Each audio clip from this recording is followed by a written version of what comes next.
2 semanas depois pelas atas, Ari. Lula não deve reconhecer resultado das eleições da Venezuela. 2 semanas depois, as atas de votação ainda não foram apresentadas. Aniele.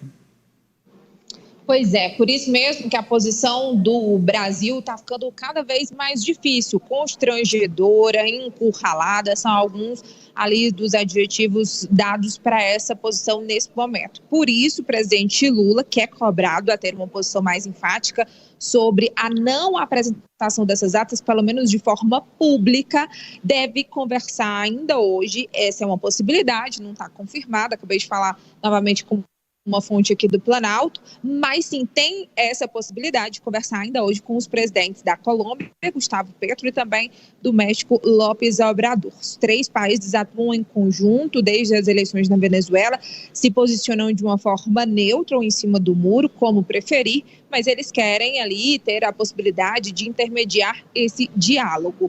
Há também uma expectativa de conversa com o presidente Lula e o presidente da Venezuela, Nicolás Maduro. Mas Lula também quer que esses outros 2 presidentes participem dessa conversa, que aí também não tem uma data definida, pode ser que sim ocorra ainda nessa semana. Mas o fato é que o governo brasileiro já avisou ao governo venezuelano que não reconhecerá o resultado das eleições enquanto essas atas não vierem a público. Mas o governo venezuelano, no último sábado, na verdade, a Suprema Corte, da Venezuela informou no último sábado que começou a analisar as atas.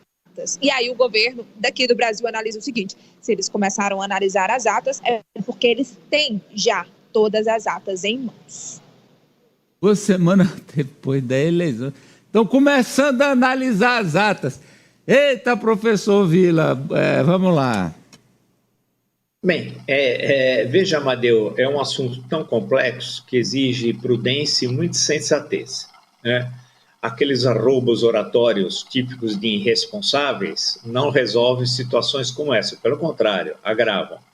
E muitos que são os valentões de opereta, né? Porque na hora que a situação se aproximar de uma guerra civil na Venezuela, ninguém vai vê-los. Então, é necessário buscar uma solução negociada. A Maria Corina Machado, principal líder oposicionista, que foi impedida pelo presidente, pelo ditador Maduro, de concorrer nas eleições, deu uma entrevista muito sensata, final de semana passada, ao jornal Globo, dizendo o seguinte: primeiro, o chavismo é um fenômeno político permanente na Venezuela, não é algo do passado, é algo do presente, poderá ser algo do futuro, portanto, tem de ser reconhecido como força política. Segundo, é necessário resolver a questão Maduro, ou seja, a questão do ditador, que é o que se falava da necessidade de uma anistia, né, em relação aos crimes cometidos dele e os mais próximos colaboradores, né? Especialmente tem essas questões internas, mas tem as questões externas. Externas é o tráfico de drogas acusado pelos Estados Unidos, é uma acusação, não significa que é uma condenação. E ele se retirar para um país, provavelmente Cuba, que é mais próximo, que ele vai ter dificuldade de encontrar algum lugar para poder ficar em tranquilidade. E aí tem um governo de transição, convocação de eleições e por aí vai. O governo brasileiro está agindo de forma muito correta. Você imagina se fosse o Ernesto Araújo, o ministro das Relações Exteriores. E você imagine se fosse Jair Bolsonaro, o presidente da República, né? Então vamos ver as diferenças, que o Brasil esquece o que ocorreu ontem. Veja as diferenças. Então, a tríade Colômbia, México, Brasil é a melhor solução que pode ser adotada. A partir de setembro, o mês que vem, assume a nova presidente, a Cláudia Sheinbaum. Sobre essa questão, ela tem uma pequena diferença com relação ao López Obrador, o presidente que está saindo e que foi o seu maior cabo eleitoral, né? Ela tem uma posição mais próxima do Brasil, enquanto o López Obrador é um pouco mais próximo, meio anti-americano nessa questão, é mais próximo do Maduro. Então é necessário um equilíbrio. Então, com o equilíbrio, conversando com todos os setores, com todos, e você só pode conversar quando você mantém relações diplomáticas. Tem gente que é de uma ignorância que se cair de 4 não levanta. nem com Guidace, volta à posição dos ancestrais. Eles não entendem que diplomacia, se você romper relações, como é que você vai manter relações, canais de contato? Então não tem de romper, tanto que o Brasil representa a Argentina hoje, por exemplo, lá na Venezuela.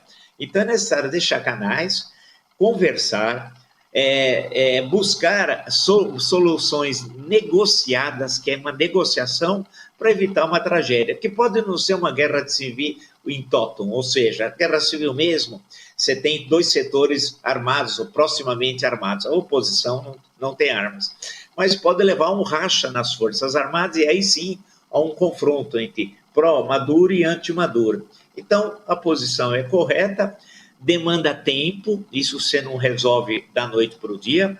O governo brasileiro não reconheceu, quanto mais as atas demoram, é melhor até para a posição brasileira, o que mostra que a eleição foi uma farsa, e agora buscar de forma conscienciosa e o Brasil ser aceito como quase que o principal negociador nessa solução. O Brasil é um país líder no subcontinente, e por fim, outro dia voltou essa questão, que não tem envolvimento de China, que não se interessa por essa questão, interessa a economia, não geopolítica, China. A Rússia, sim, pode ser um problema, né, de querer criar alguma dificuldade aos Estados Unidos, apesar que a Rússia tem invadido o seu território desde 1945, não ocorria isso, em Kursk, que foi a maior batalha de tanques da história da Segunda Guerra. Bem, e os Estados Unidos com aquele velho imperialismo que parece está colocado ao lado. Então, é nós aqui, a América Latina, México, Colômbia e Brasil, que pode solucionar essa crise, é o único caminho. Ou a extensão da ditadura, radicalização da ditadura e o morticínio. Essas são as opções. O Brasil sabe que as atas, quando forem apresentadas e se forem apresentadas, serão fraudadas, porque os prazos previstos na lei venezuelana para a apresentação das atas, todos já foram descumpridos. Mas acerta ao protelar uma decisão, porque é melhor negociar a saída de Maduro. Claro que o ideal seria convencê-lo, né, a sair o quanto antes. Eu concordo com você, eu acho difícil ele ceder rapidamente. Mas eu acho que é incontornável a situação para ele no longo prazo. Ele terá de sair. E aí é negociar. O Brasil, na dianteira dessa negociação, está mostrando muita habilidade diplomática. Celso Amorim é muito experiente. E agora é evitar o pior, que é exatamente uma guerra civil que traria milhares, talvez milhões de refugiados para o Brasil, agravando uma crise migratória que já é muito penosa, tanto para os venezuelanos quanto para o governo brasileiro. Pois é, você já imaginou, ele controla o exército todo. Lá os militares foram todos corrompidos pelo dinheiro do petróleo do Chaves, da PDVSA. Raniele Veloso, muito obrigado, até amanhã.